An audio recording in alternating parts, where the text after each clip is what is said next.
Alright, hello everybody. Welcome to your very favorite Bronze Age comic book podcast, Flea Market Fantasy. I'm your co-host, Mike L., and as always I'm joined by... Michael Dell of the LCS Hockey Radio Show. That is right. Don't get too excited, Mike. It's just the one of two Christmas special episodes. Well, maybe we'll have 3 or 4, we'll see. But anyway, yeah, this is the first one, and I went all out and picked Marvel 2-in-1 number 8, Silent Night, Deadly Night. Yeah, Silent Night, Deadly Night. That's used a lot in the world of America, but this is 1975, so who knows? Maybe it was the first time it was ever used. Could be. Silent Night, Deadly Night. Yep. But Michael, 2 things. I just woke up from a nap. Okay. And I really want to go back to sleep, so I'm very sleepy. Great. And then I informed you right before the show started, I don't have any notes. My notes did not record for some reason. I don't know. The file just disappeared. So I'm going to have to wing it. All right. Are you saying you dictate your notes? No. I'm sleepy, so I said the word record instead of saved. But yeah. Yeah, for some reason the file did not save, so I'm going to have to go off memory. All right. So good luck. I'm going to count on your comic book knowledge to fill the gaps. All right, I'll do my best. All right. Woo! So this is, like you said, Marvel 2-in-1, issue 8 from 1975. And are you familiar with the Marvel 2-in-1 series, Michael?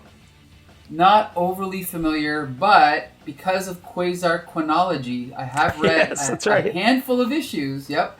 I was going to bring that up. Yeah, they were actually really surprisingly good. I like them, yeah. Because I think issues, if memory serves, 53 to 58, somewhere around there, features Quasar, right? That's right. Yeah, the, what is it called? The Pegasus Project or something? Pegasus Saga or whatever, yep. Good stuff. Yeah, and like Deathlock is involved in that as well, right?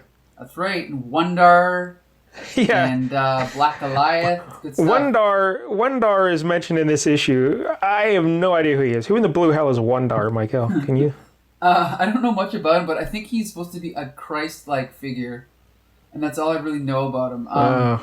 That's all I really know. I think he's kind of like a space hippie. He's got a beard, and space hippie. That's all I really know about him. And I think he changed names, right? Oh, I have no idea. Yeah, I think he. I never heard of him until I read this. Yeah, I think later he became the Aquarian.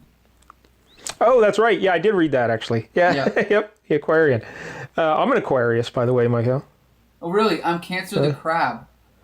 Yeah, sounds about right. Yeah. Wah, wah, wah. Always starting your online fights. Yeah. The Cancer. Getting in there, eroding civility online. Yeah. That's Michael.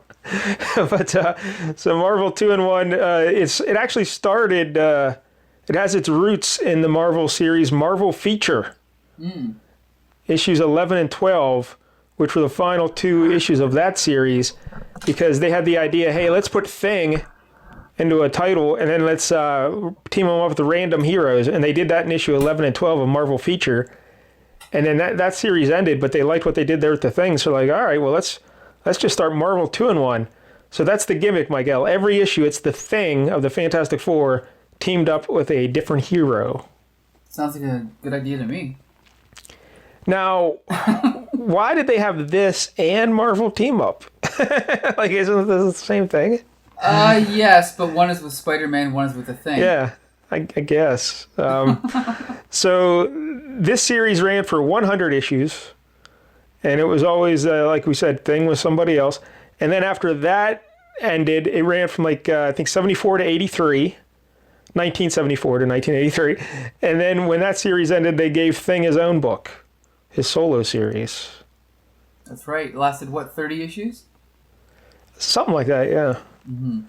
And Ron Wilson, we talked about him on the show before. He did a lot of the art here in Marvel 2-in-1.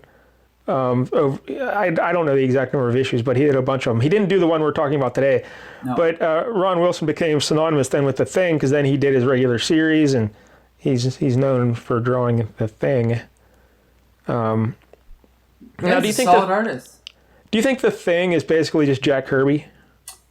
Yes. Yes. I would come to realize the Thing, I think, is Yeah, like Stan Lee wrote him like Jack Kirby, and I think Jack Kirby sort of drew him as himself. You know, like because I know that we think of him as being like the size of the Hulk, but I think originally he was kind of shorter statured. Yes. If you look at those original Fantastic Four comics, kind of like a short-statured brawler type, right?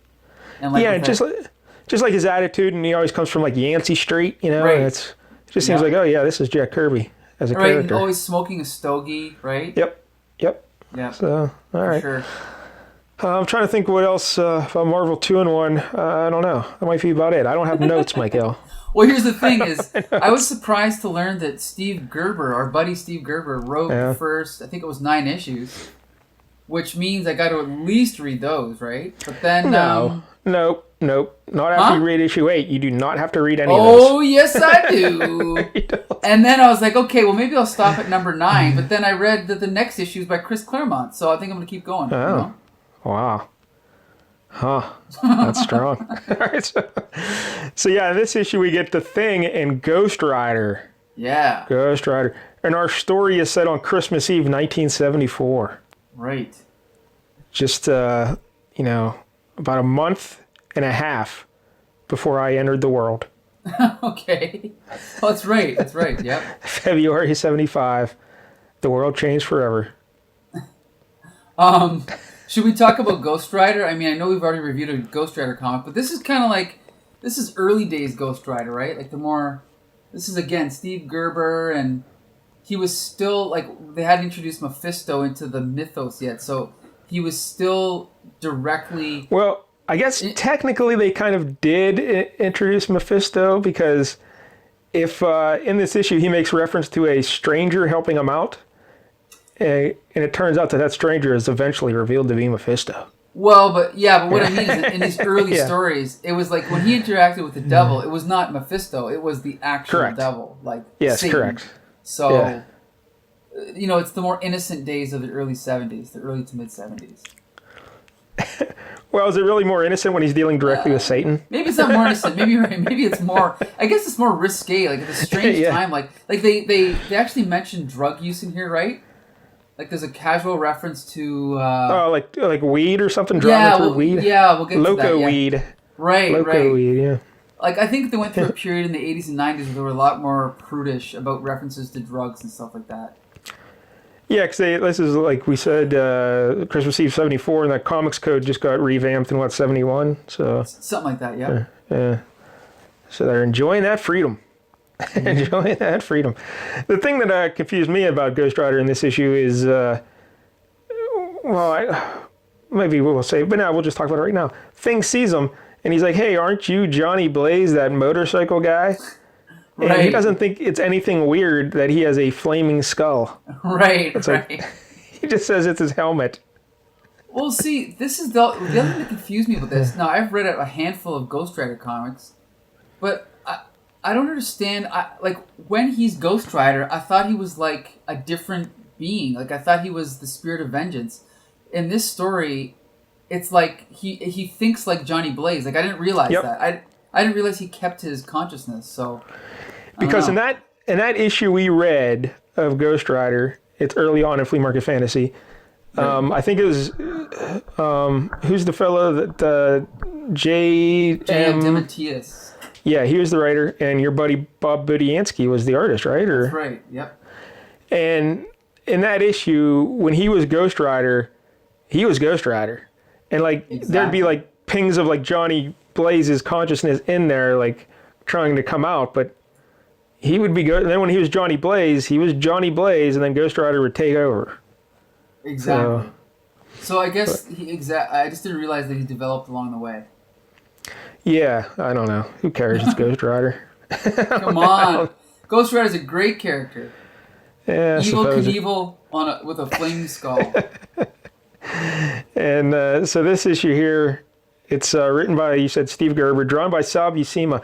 We may have to put a moratorium on all Sal Buscema books. Dude, like every other week we're doing Sal Buscema. I know he drew everything in the 70s. Yes. He drew everything. It's crazy. Well, I think, we should go back and keep tabs because you're right. Because between him and Roy Thomas and maybe Bill Mantlo, I don't know. Yeah, They're these definitely same up there. these same creators were doing everything back then. Yeah. That's So, true. And it's funny because like it's not like these are spread out. They were doing like 3 books a month. That's what's crazy. Yes. I don't know how they managed. Sal was a workhorse. You know what they did, Michael? They had these computers. Yeah. It generated the art for them, of course. Michael just got in a heated debate online. That's right. About computer and art. And Michael, I wanted to mention this before the show started, but I was trying to talk Michael down, calm him down after the big fight online, and I wanted to point out that it's pointless to argue online with people. And as an example, I was going to mention that I saw earlier this week you and some goofball on Twitter were saying that The Dark Knight was the greatest superhero movie ever made, and I was irate. I just wanted to rip into you chumps, but I just let it go. Because why didn't you pipe in? No, don't want to get into a heated online debate. Just let it go. So. Well, I will concede that the percentage of people who have changed their minds from a Facebook argument in the history of Facebook is about 0.0001%. Yes. So that's definitely a good reason to never argue on Facebook. Just walk away. Just walk away. Which I wish the Thing and Ghost Rider would have just walked away from this. This is pretty terrible. All right, so let's get into the book. Let's talk about the cover here, Mike. Marvel 2-in-1 presents The Thing and Ghost Rider. Yeah. I like how the heroes have their own distinctive fonts. Very. I love that. Yep. Like the Thing's kind of, they just have little lines on the sides of the letters, but it gives it a sense like it's made out of rock a little bit. Right. And then Ghost Rider's kind of like, I don't know, demonic in a way, or ghostly. Right. So, yeah. Zombie-esque. Kind of. Yeah. Not really, but yeah. And also, we got to talk about these corner boxes. This is something we can get into later, but I did not realize. I know the Ghost Rider had his original standard Evel Knievel bike, and I know there was the Danny Ketch bike, but I had no idea he had this Skull Cycle design. So yeah, I'll be honest, Michael. I didn't even notice until right now when we're talking about it. Oh, really? I was just about to bring up the point that hey, that looks like a skull. Yeah. Yeah, he mentions it in the story. I think he calls it a Skull Cycle. So. Well, I just figured that was like his name for it, but I didn't actually notice like the front of it head on looks like a skull. If you look at it head on. But yeah, we got the Thing little corner box, a Jack Kirby Thing. Mm-hmm. And notice his little white circle behind him is much smaller than the white circle behind Ghost Rider. Good point. Interesting. Yeah. I guess because that's Ghost Rider's the guest star, so I don't know. Maybe. Make him bigger. I don't know. So then we have the big title, Silent Night, Deadly Night in a box. Right. And then in a circle outlined in blue, it says, easily the most offbeat holiday extravaganza of all. So that's why, Michael had to read it. Yep. He loves his holidays, his offbeat holiday adventures. And what's the cover look like, Michael? So this is an excellent cover. Ghost Rider is kind of like not flying, but projecting, whatever you want to call this. But he's flying over top of a bunch of these guys. So he's on his Skull Cycle, and the Thing is holding on to him for dear life, but his legs are flailing in the air. So he's kind of like up in the air. And the guys that he's jumping over are suspiciously look like, dressed in Middle Eastern biblical era garb, and that's all we really know about them at this point. Yep. And yeah, you see like you see a North Star up in the sky there, right? Right. The bright North Star. So overtones of the Christmas story. Yeah. And it's Gil Kane, I know that. Yes, that's what I was going to say. It's Gil Kane. I love Gil Kane, but I don't know, this cover. It's I like the idea of Ghost Rider jumping and like the Thing how he's hanging by, but Ghost Rider, it looks very cartoony. The bike and Ghost Rider's like skull head, not the best. Maybe it's not 10 out of 10 Gil Kane, but it's still Gil Kane, so I still like it. It's good composition, Like you got that X. We always talk about like. If you draw a line from the Thing's foot, you can go straight through down to the guy at the bottom, And then, the angle of the bike is the opposite, and then the star is at the top right, so it's got nice composition. Yeah, agreed. But I just, the depiction of Ghost Rider, not a fan of it. Right. Although we get some Kirby crackle. Yes, like the little dots. Yeah. Definitely. So that's pretty cool. But, and how much was this? 25 cents. 25 cents, yep. I would keep my quarter if I were you kids. Just keep that quarter in your pocket. So, all right, Michael, take it away. Well, first page. What do we got? So we got, again, we got the credits here. Steve Gerber, Sal Buscema, and Mike Esposito, The Thing and Ghost Rider together. Pardon me. And we see Ghost Rider burning rubber down the highway road with a mountain behind him. Is that a technical term for motorcyclists? Oh, yes. They burn the rubber? Right. All right. Burning rubber. So he's coming down the road, and then he happens upon 3 men riding camels in the middle of the desert. Now, we should point out that regular readers of Ghost Rider will know that he lives like the southwestern United States, like Arizona or something, I think. I have no idea. Mexico. Yeah, in that area, definitely. So it's kind of, unexpected to come across 3 men riding camels, we'll say, right? And another note I had from my notes was, while this story is set in Arizona, actually this Indian tribe that we will be talking about is supposed to be in Oklahoma. Ah, okay. But they screwed it up. But all right. No. Yeah. So, and then of course, Ghost Rider narrates for us. Well, not narrates, but he has a little thought balloon. So startled, almost didn't break in time, terrible. Going into a skid. And he skids. Why was that a thing then? Back, I guess it was just the evolution of comic book writing, but I hated when characters would narrate what's happening in the panel. I really hate it. I really hate it. And the thing is like, we know that Steve Gerber's a good writer because we read Howard the Duck. So I can only assume one of two things. Either he's like, okay, this is a comic for kids, I got to put this in, or it's possible the editor might have just added it in for him. It's, Or he's probably, how young is he here doing this? Because Howard the Duck wasn't until the 80s. No, that was no, Howard the Duck was late 70s. So it's maybe only 3 or 4 years before he did Howard the Duck. Huh. So yeah. Well, I guess he can mature a lot. Yeah. Yeah, I was thinking the movie came out in 85? Oh yeah, the book was around for. Yeah. He was gone. He was long gone by then. He left Marvel. But anyway. So he strikes up a conversation with these guys, and dude, and Ghost Rider is like, the way he talks in this is ridiculous. I know. Like his voice. Go ahead. Well, he's like, what is this? Who are you 3? Your clothing, the camels. What gives here? We might as well ask you the same of you, Flame Scald 1. Are you a demon sent to stray us from our course? I'm as human as you. Seem to be, old timer. What happens? But suppose you tell me what course. Cast your eyes heavenward, my friend. So basically, he points up to heaven, and we see like the star. What is that called? The Star of David, but just like the biblical star. It's the North Star. Yeah, the North Star. Well, whatever it is. Yeah. So basically, this is something fishy's going on because Ghost Rider seems to have found himself in the middle of the biblical. What is this story called? The birth of Jesus. Yeah, but there's like a name for it. It's not like when you set up those things for Christmas when you have the nativity. The nativity. That's what it is. So he's found himself in the middle of the nativity story. Here we go. And the guide says to him, "We 3 kings are following yonder star, seeking the child of the prophecy." So yeah, and then Ghost Rider. And they want him to come with them, but he's like, "Thanks for the invite." Well, the narration: kings, star, child, prophecy. Yeah. Once again, Johnny Blaze is struck speechless. Okay. I love it.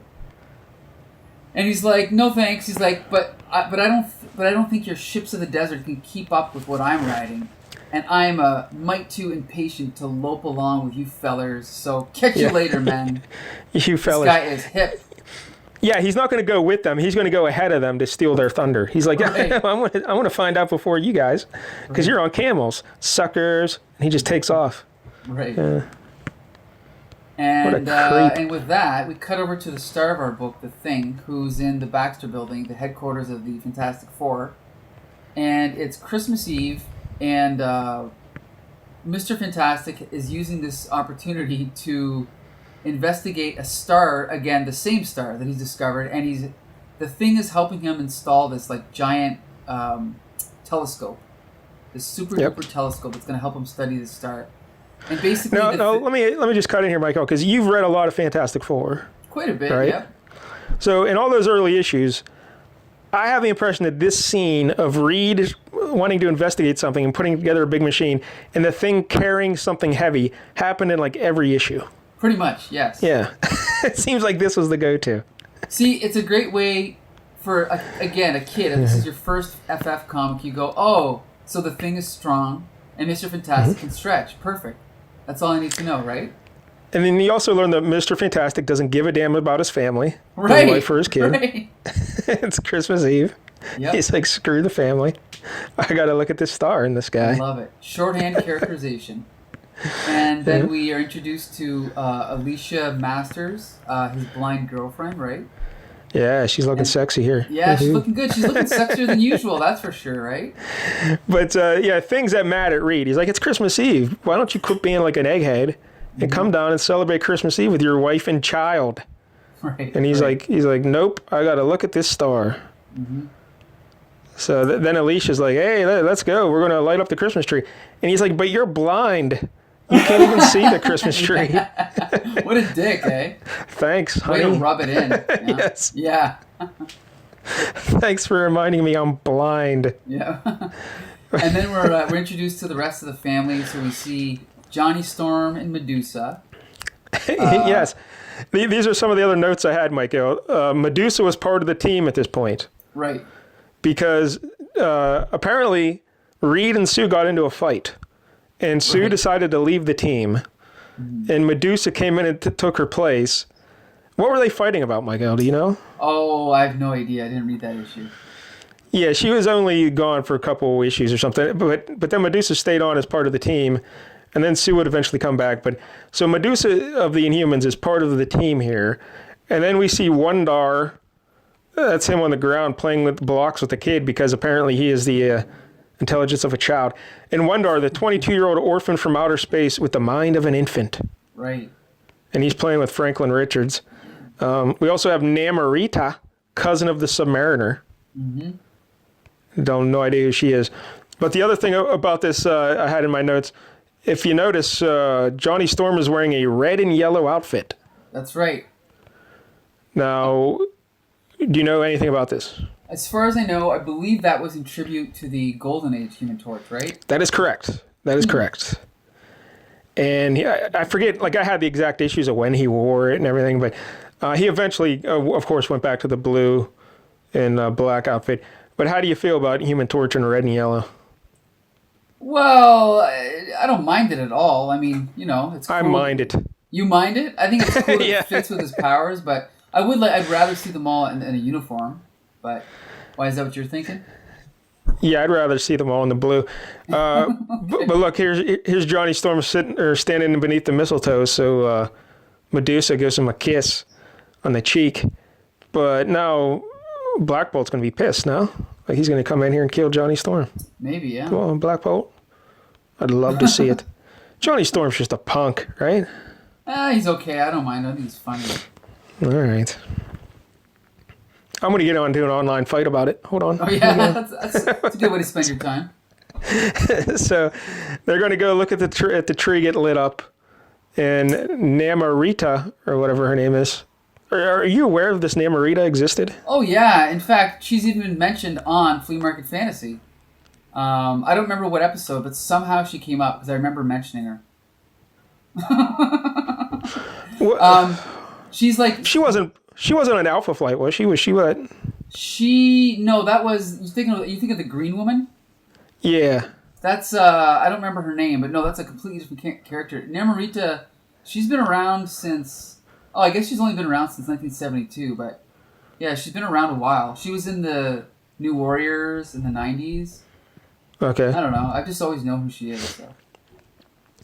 All right, so instead of just flicking a switch to turn on the tree and make it light up, Reed devised a special thing. What does he describe it as here? Reed decorated the tree himself this year, said it was a surprise, that all I had to do was warm up this heat-activated device, point it at the tree, and the tree would boom, zoom, and all these like fireworks go off and streamers, and oh my goodness. It's hilarious. Yeah, this scene doesn't work for me because... Oh, you sure? You think? Here's the thing about comedy is that when one character is laughing at what's happening, it makes it to be far less funny. Because it's almost like they're trying to tell you that it's funny without you actually laughing. Because everyone else is shocked at this tree going nuts. And the Thing just finds it hilarious. Right. And he falls over and like crushes the couch, laughing so hard. Right. It's also an awkward shot of Ben laughing there, right? Yes. Anyway. This whole thing is terrible. But I like how they had to complicate it. Reed gave me this sensor that I had put in my hand and he'd activate it, and then that will remote control. Like, just turn a switch, buddy. It ain't that hard. It's not that big a deal. Just plug in the tree. That's all you got to do. So we cut away from the Fantastic Four, and now we're back to Ghost Rider burning rubber. Yep. So he's headed towards this, he's riding through the desert and he comes across, he's like, a Middle Eastern city right out of biblical times, and there can't be much doubt as to which city can there. Yeah, it's Cleveland. So then he rides into the city, and then he sees a bunch of people dressed up in, like, again, biblical era clothing, and he's like, the people, they're not Semitic types at all. They seem to be American Indians. Yeah. So, yeah. So he goes and knocks on the door of a house, because when you have a glowing skull and you're dressed in a leather outfit, it's okay to just cold call people at the door. Just knock on, hey, what's going on? But he knocks on the door, and a guy opens it, and the narration says, the face of the glassy-eyed innkeeper is a hauntingly familiar one to us, if not to Johnny Blaze. Now, did you recognize this guy? No. Who the hell is he again? Yeah, for a second I'm like, oh, it kind of looks like Colossus. But it's Wyatt Wingfoot. Oh, I was going to say, yeah, is that Wyatt Wingfoot? But did they reveal that in this story? Later, I think right at the end. Okay. But I have no idea who Wyatt Wingfoot is, so I had to look him up. Yeah, he's Johnny's college roommate, right? Introduced That's in right. FF number 50, yeah. and he's part of an Indian tribe. I can't remember their name, but it's mentioned here in the book. But they're originally from Oklahoma, but somehow they got moved to Arizona in this issue. But he's like a big guy, and he's really athletic, no superpowers. Mm-hmm. But he was Johnny Storm's college roommate. What was the college? Metro College or something? Metro? I'm not sure. I don't know. I think it was Metro University or something like that. And because he was Johnny Storm's roommate, he got the Fantastic Four, brought him along when they went to visit Wakanda. Oh, cool. And they met the Black Panther, and the Black Panther tried to fight him. You remember all this, Mike? He tried to fight him? Oh, yeah. And the reason why the Fantastic Four eventually won out was because of Wyatt Wingfoot. Because Black Panther, dismissed him since he didn't have any superpowers. And Wyatt did something to, free the Fantastic Four. And so, yeah. Didn't he join the FF for a while? 2 issues or something? He was living with them for a while. Okay. And then he was also making the sweet, sweet love to She-Hulk. Whoa. They were a couple. Yeah. And he proposed to her at some point as well. Really? How about that? He was like her longtime boyfriend through across a couple different books. Wyatt Wingfoot. Nice. Getting it done. And you'd never heard of him? Like vaguely, but I had no concept of him with the Fantastic Four or anything, So. Interesting. Yeah. All right, well, back to our little story here. So then, Ghost Rider encounters a mysterious figure hidden in shadow. And this figure creates a like a tornado wind tunnel, whirlwind type thing, and launches Ghost Rider up into the air and out of the city. And he also sends his Skull Cycle after him. And Skull Cycle practically lands on top of him. Yeah, I like that the cycle comes 2 minutes later. Ghost Rider's landed on the ground. He's trying to think what happened, and then this cycle comes flying at him. So, whoa, I gotta move.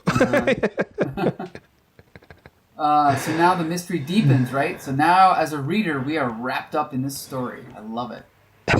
And so anyway, we cut back over to the Baxter building, and Reed Richards talks about how he's been studying the star, and he's like, coordinates check out just as I feared. You see, the star actually does point to a specific geographical area here in Arizona, and that spot, Ben, is the location of the Konohoti Indian Reservation.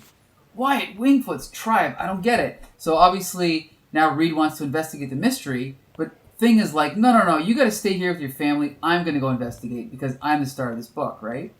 Yeah. So then he jumps into a plane. I guess it's the pogo plane. Well, let me just say that Reed is very thankful. When, right. He's like, there's no way you can be swayed, is there? So I suppose all I can say is, thank you, old friend. I wanted this Christmas at home. More than that, I really do need it. Well, hey, Reed, you could have just been down there with your family all along, you know? Yeah, true. If you needed it so bad. Yeah. Investigating the star, but anyway. So then, yeah, we cut over to, now he's flying to Arizona, and of course Ghost Rider sees the plane coming in, right? Yep. So then he lands the pogo plane, and then when he steps out, he sees Ghost Rider. The first thing he says is, "Your head, of all the nutty, you're that junior grade Evel Knievel, ain't ya? Ain't ya, Johnny Blaze? I've seen ads for your cycle show in the papers." I love how they have to explain how they recognize each other. Yeah. I don't know. That's one of the most irritating things about superhero comics. Though I think I've mentioned this before, but the worst one is whenever there's a new member of the team and the team encounters a supervillain, the new member will always, in their thought bubbles, will always say, "Oh, I read the file on him. That's how I know who he is." So that they can explain how he knows him, right? But anyway. Yeah, the Thing saw a beacon on the horizon, like a glowing beacon, and that's why when he landed, he says, "Your head." That was the beacon. Your head. Oh, right. Okay. But so, Michael, when Johnny Blaze used to perform his stunts, did he say he was wearing a flaming skull helmet? This is another thing I didn't realize. I don't know. That's why it's so confusing that he keeps calling him Johnny Blaze. Why doesn't he just call him Ghost Rider? Right? I have no idea. Yeah, because here he says, "Why I'm here and why I can't remove the skull helmet are personal matters, Mr. Grimm." I love it. And notice, like, his when he speaks, his dialogue balloons are all wobbly. Right. Like, giving him the sense that he's speaking like a demon or something. Yet that doesn't even strike Thing as weird either. That his voice is strange. Here's the thing. I do think that Ghost Rider should always be Johnny Blaze, but the one thing I will credit the 1990s Ghost Rider with is making Ghost Rider much cooler and making their personalities separate, right? And ditching this whole stunt rider gear, like, you know how the 90s Ghost Rider wore like the leather and the chains and all that. I think that's much cooler. What do you think? Oh yeah, I mean the chains were tremendous. That was like a big addition, you know. Right. So. Yeah, but whatever. Characters evolve, right? So anyway, these three wise men or whatever they come back out of the desert, and then. Hey, real quick, Michael. You mentioned how characters evolve. Remember, there's a period where Thing was very spiky. Yes. What happened there? That was a story written by our pal Stainless Steve Englehart, where Ben Grimm and the second Ms. Marvel went up in a rocket, and they accidentally got exposed to cosmic rays again. And when they landed, Ben Grimm had mutated even further into like a spiky thing, and Ms. Marvel, who used to be a wrestler, professional wrestler, she got evolved into like a female thing. Now, when you're saying Miss Marvel, we're not talking Carol Danvers. No, we're talking about the second one. I think her name was Sharon Ventura. Okay. And she's someone that the Thing met in the wrestling federation that he used to be a part of. All right, yeah. Yeah. Right. And so she became like the female Thing, and they stayed that way for like, I don't know, 2 years maybe, and then eventually changed back. All right.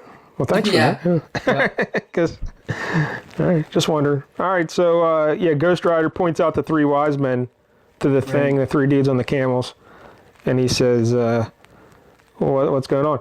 And he says, "What are you going to do, Ghost Rider?" And he says, "Stir up ruckus, Mr. Grimm. Watch."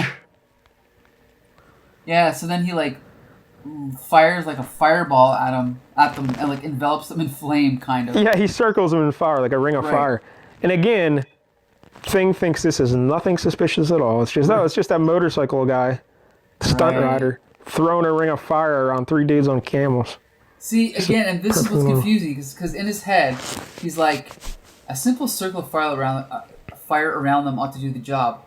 And then he's like, hold! And then he, like, in his gravelly voice, he's like, I am an avenging angel who wields the flame of righteousness, and I require your aid. But then the thought bubble is like, yeah, that sounds good. But I'm sitting there thinking, wait, isn't that what you are? I don't get it. I don't know what's going on.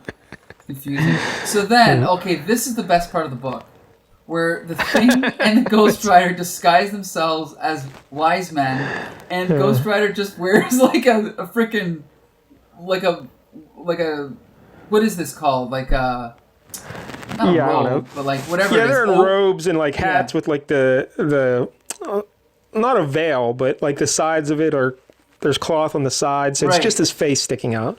Right, and it's like ignoring the fact that his head is constantly on fire, I guess. Yeah, I guess kind of ridiculous, that's true. But like if you want to cover the distinctive part, like he could have left his whole body exposed except for his head. Right. But his face is the only thing showing. So yeah, they're going to see your skull, Johnny. They're going to know, hey, this guy's just a skull. That's weird. Ridiculous. Yep. And then the Thing's in a similar outfit with just his rocky face showing out. And this reminded me a little bit, Michael, of Cannonball Run 2. Oh, yeah? When they dressed up Burt Reynolds, Dom DeLuise, and I can't remember who else was with them. And they dressed up as like belly dancers. It's kind of like the same thing. Yeah. So, anyway. Yeah. So anyway, maybe they were inspired by that. But anyway. So then we go inside, and again, we see a familiar scene, right? We see a baby in a manger. Where have we seen this before? And then the Thing is like, hiya, we brought the kids some myrrh, whatever that is. I love this. And then we see a voice from off camera, or whatever, off panel. I've done it, the scenario is complete, and I am the power, the answer, the word, the law. And the Thing's like, what? Surprise, Melvin, you blew it, we ain't you? It ain't possible, not the Miracle Man. Let me just cut in here for a minute. This is not Miracle Man as in Mick Moran by Alan Moore. This is the Marvel Miracle Man.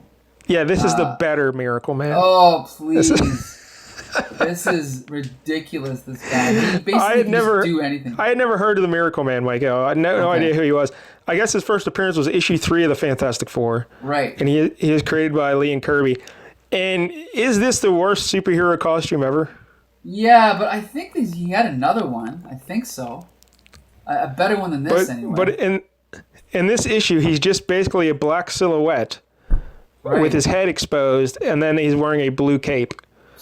But that's all he is. Yeah, I'm looking up Miracle Man by Jack Kirby, and his original appearance, it was crap. He had like a red cape and like a black suit, but almost the same. And he looks, facially, he looks like Vincent Price with really black hair.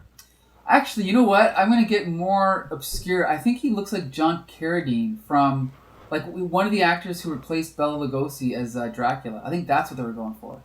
Oh, well, I'll take your word for it, because I have no idea who that guy is. All right. But he has a very skinny mustache, too, like villains from, like, the 1930s and 40s, and like, or villains in silent films, even. Right. Real skinny mustache. Yeah, not a great costume, not a great look. Nah, it's terrible. And I guess his powers, I was confused by his powers as well, because in this book it seems like he's godlike. Like he can just do whatever he wants. But I guess when I was reading up on him, his true powers are just like hypnosis. And then, he like convinces people they're seeing things. But then he got, well, maybe I'll save it, because he gets into his backstory, and I'll explain it then. Well, yeah. So the first thing he does is he turns 2 of the animals in this manger into monsters, and these monsters start attacking the Thing and Ghost Rider. Yep. Yeah. And then he uses this opportunity to flash back. Well, Michael, you have to read his dialogue here. Oh. Because... okay. Just the panel where he's, like, it's his face, it's real big. Right. And read that, because... Okay, so then, first the Thing is like, but what I want to know is... And then he's like, how I escaped the Chimuzwa, the Silent Ones, the Indian mystics who taught me my skills?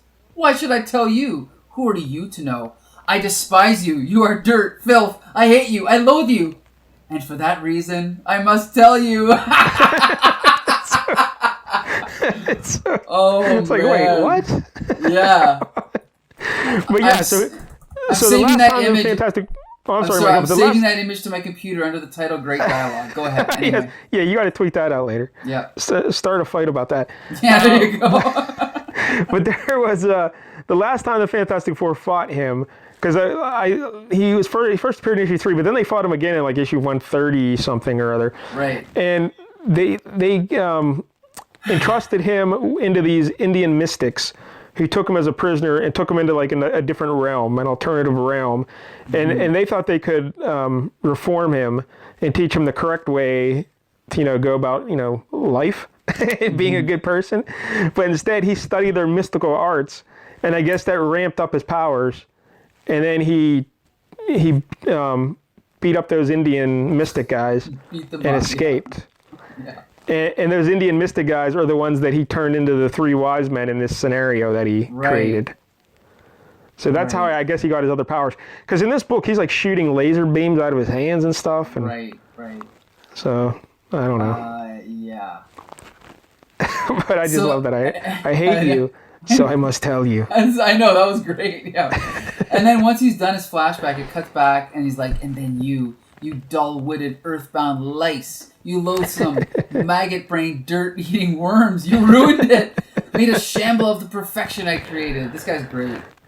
Yeah, anyway. So I guess his plan was that he was going to recreate the birth of Jesus, because if he could bring into life a innocent child with, completely immaculate, that he would be a god. Now, I don't follow the logic at all, but no, in his mind it works. So he created all this. And I guess it wouldn't be effective unless the wise men showed up with myrrh. I have no idea. None of this makes any sense. Yeah, no. But yeah, so he wants to be God. But anyway. So anyway, he decides his plan is failing, right? So he's like, well, if I cannot wield it to create, then it shall destroy. O little town, you shall perish in flames, right? And he basically sets the entire town he's created on fire. Yeah. Well, yeah, he's fighting, he fights the Thing. He hits him with his, there's a weird point here where it looks like he lost his powers for one panel. Right. Right. I don't understand this either. My power, what's happened to my power? Wow, and then Ghost Rider says, wow, if ever there's a time to turn on my spook act, foolish mortal, do you think we truly helpless before you? I, the flame-skulled angel of death, I have stolen your power, mortal, shattered your dream, mortal, made you merely a man again, mortal. Yeah, this is rough. No, don't call me that, it can't be true. Could be you just overextended yourself, Pookie. Even your barnyard friends are losing their grip on us. Yeah, that's the thing. He calls him Pookie. He calls him Pookie. But then his powers just come back to him the next panel. Like, I didn't understand what happened there. Like, what? I don't get it. No. I don't know either. And again, I got to point out there's another weird trend in superhero comics where characters pretend to have abilities that they then later attain through other means. Like, the Black Cat used to pretend she had bad luck powers, then she actually got them.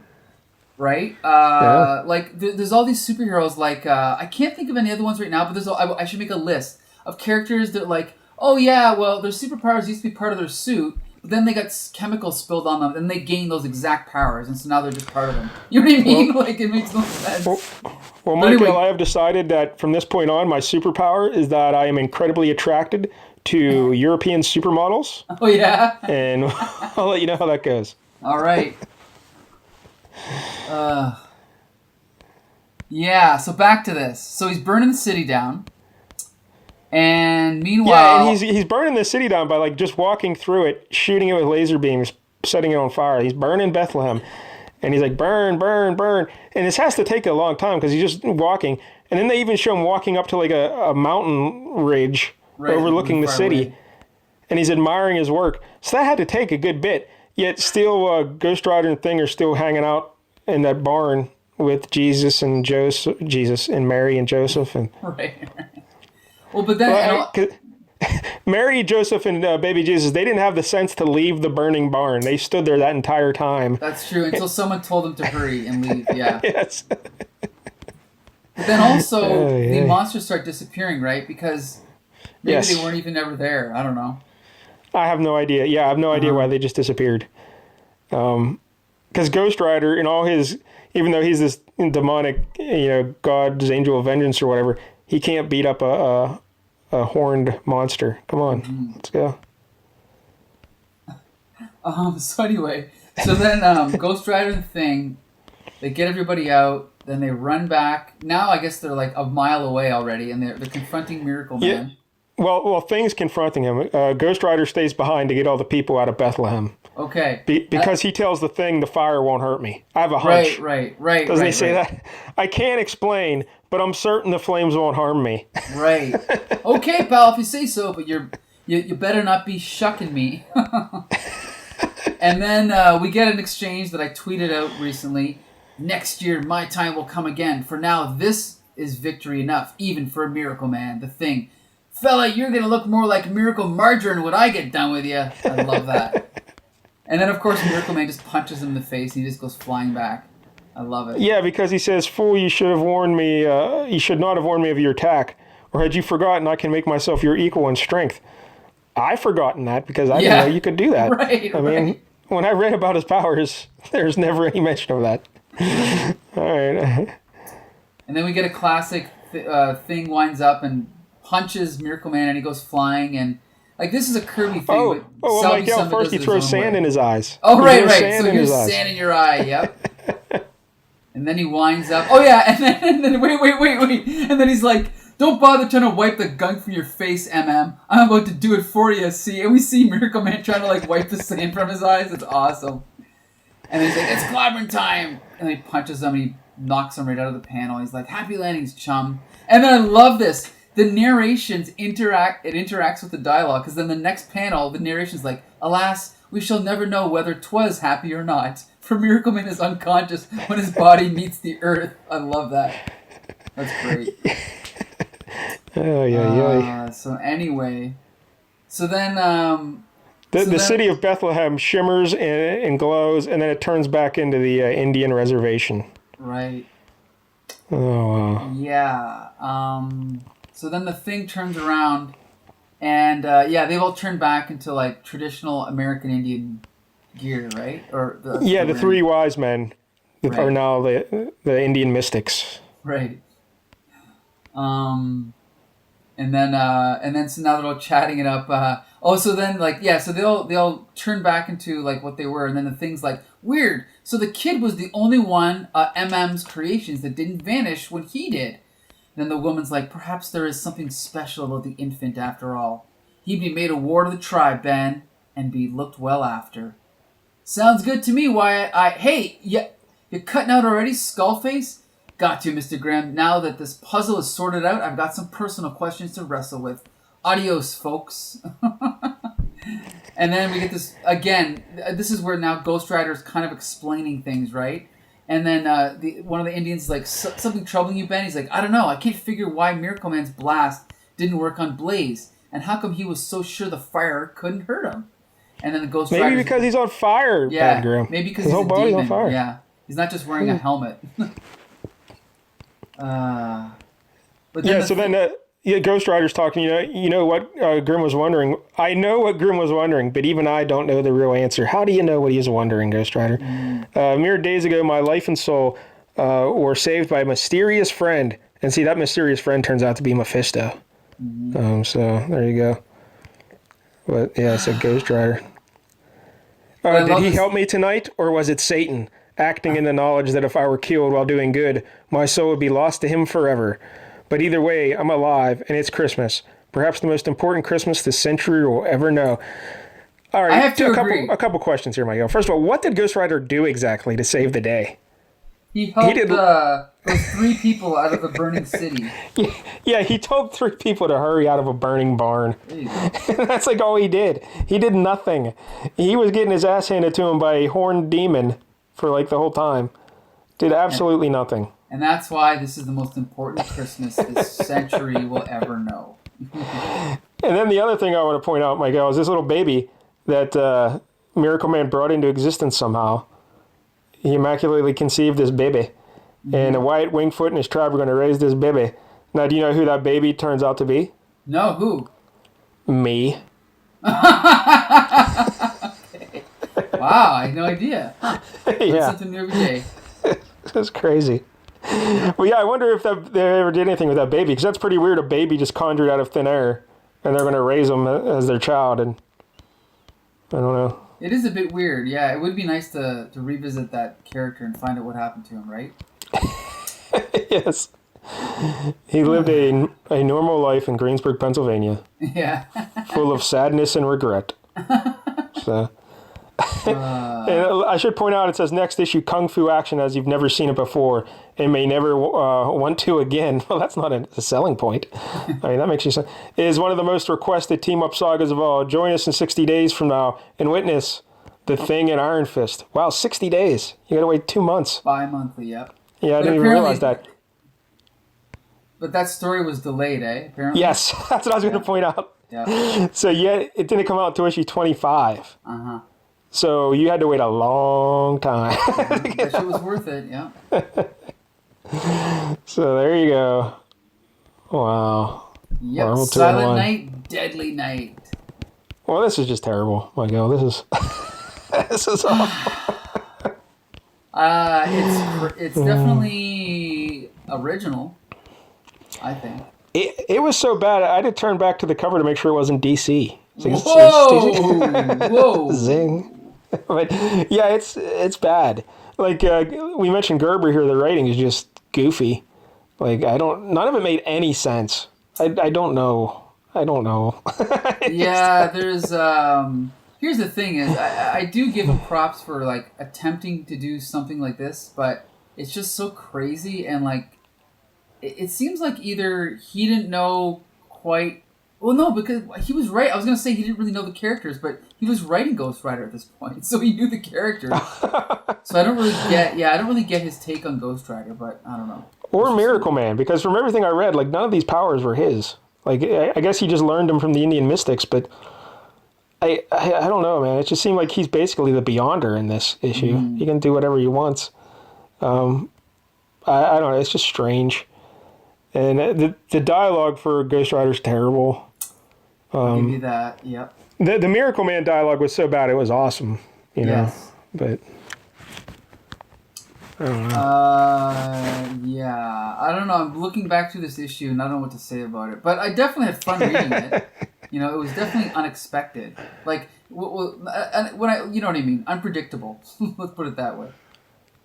I guess. It was not entertaining at all. I thought so. Oh, I did not. I just thought this was a chore to get through this. The art here, Sal Buscema, and it's not his best work. It's like, again, he's churning out 3-4 books a month, so they can't all be gems. But, it is what it is. Uh-huh. I mean, it's fine, but it's nothing like... It's not his best work, definitely not. No, it's like mid-range Sal Buscema, I would say. Right. Maybe he left this book for the end of the month, right? Yes, and I would not blame him at all. This is just the whole idea of like creating this fake Bethlehem and I guess it's an interesting concept, but I don't understand how it would make him a god. I don't understand. No, it wouldn't. Well, that's the thing, it wouldn't, right? Yeah, I'm just so confused by it. I don't know. I wonder what Miracle Man's further adventures are like. I don't know, and I don't really care. I think I read that he came back and he died at one point, and then they resurrected him as they always do. Really? And well, I mean, he's sort of been overtaken by another much better written Miracle Man, right? No, I don't think that's true at all. Oh. Yeah. This issue was like 32 pages too, by the way. Really? Yeah, so that's why it seemed so long. It was long. I thought it went by pretty quickly. Anyway. Well, you're used to reading Miracle Man, so this just flew right by. Whoa! This is all around. I'm trying to think what else here to say about this. I guess Marvel 2-in-1 was rebooted in 2017, if I'm remembering my notes. It probably didn't last long, did it, though? Yeah, I think it lasted a year. I think. if I recall, I think Chip Zdarsky wrote it. Chip Really? Zdarsky or whatever his name is. Yep. I know him. I've seen him. I met him. Not met him, but I've seen him. Got into an online argument with him. Oh, yeah. Yeah. So, I don't know what else to say about this, Michael. I can just say that, I have very mixed feelings about Steve Gerber, but at the very least, again, his comics are always something different. Yeah, definitely a unique concept. Uh-huh. Like Gerber-esque in the idea, but Right. I don't know, not so much in the execution, but... Well, I mean, I also get the feeling, though, that he was in on the joke. Like, he knew that this was ridiculous, So, what do you think? Like, he didn't take it seriously. Like, he knew it was ridiculous. Put it that way. I don't know. I think he thought it was awesome. Oh, yeah? Okay, maybe. So, I don't know. Who was the editor here? Did we say who the editor was? It was Len Wein. Oh, all right. You know Len Wein, right? Or Len Wein. Oh, yeah. Yeah, we know Len Wein. Yep. But, Oh, the letterer was Charlotte Jetter. She's very good. She did a good job, yep. Yeah. So, I don't know. 1 out of 10, I'll give it a 3, Michael. I'll give it a 5 because I was entertained. Even though it was some of the worst dialogue I've ever read and some of the most ridiculous plotting I've ever read, at least it was entertaining. I give it at least a 3 because I like the Thing, Okay. And Alicia Masters looked foxy in that one picture, and I liked Miracle Man, his ridiculous dialogue. So, all right. 1 point for each. And I'm going to keep reading Marvel 2-in-1. And I will not. I will run far, far away from Marvel 2-in-1. All right. So there you go. Next week, Michael, Woo! It's my pick, thankfully, and we will be having a special guest. Our buddy Kevin Jank will be returning. Oh, nice. And since the last time he was on, he got stuck doing that stupid Superman issue. Oh, I let him decide what he wanted to do, and we settled on X Factor. Nice. Issue 10 from 1986. Excellent choice. This is written by Louise Simonson, drawn by Walt Simonson. This is right in the midst of the Mutant Massacre. Oh. This is where the angel gets his wings stabbed. Oh, great stuff. Yeah. Every time you hear a Morlock scream, an angel loses his wings. That's right. So Nice. we'll talk all about the Mutant Massacre, and it'll be great. And the cover, remember, Michael, this is when they were doing those covers with just the big picture of someone's face? Oh, yes. You don't have to remind me. Yep. What was that for? It was for the 25th anniversary That's of right, Fantastic yeah. Four #1, yep. Okay. And some of these covers are excellent. Like, I'm looking at this one right now, and it's just great. It's classic Walt Simonson. Yep. Good All stuff. right, so Good choice, next Kevin week, Jank. X Factor 10. All right. So, yeah, that wraps up another episode of Flea Market Fantasy. Every week, we review a different Bronze Age comic book from either the 1970s or 1980s. You can find us on Stitcher, Spotify, iTunes under Comic Book Syndicate, or you can follow us on the Comic Book Syndicate Twitter, YouTube, Facebook, or on the Comic Book Syndicate website. So, until next Tuesday, disperse!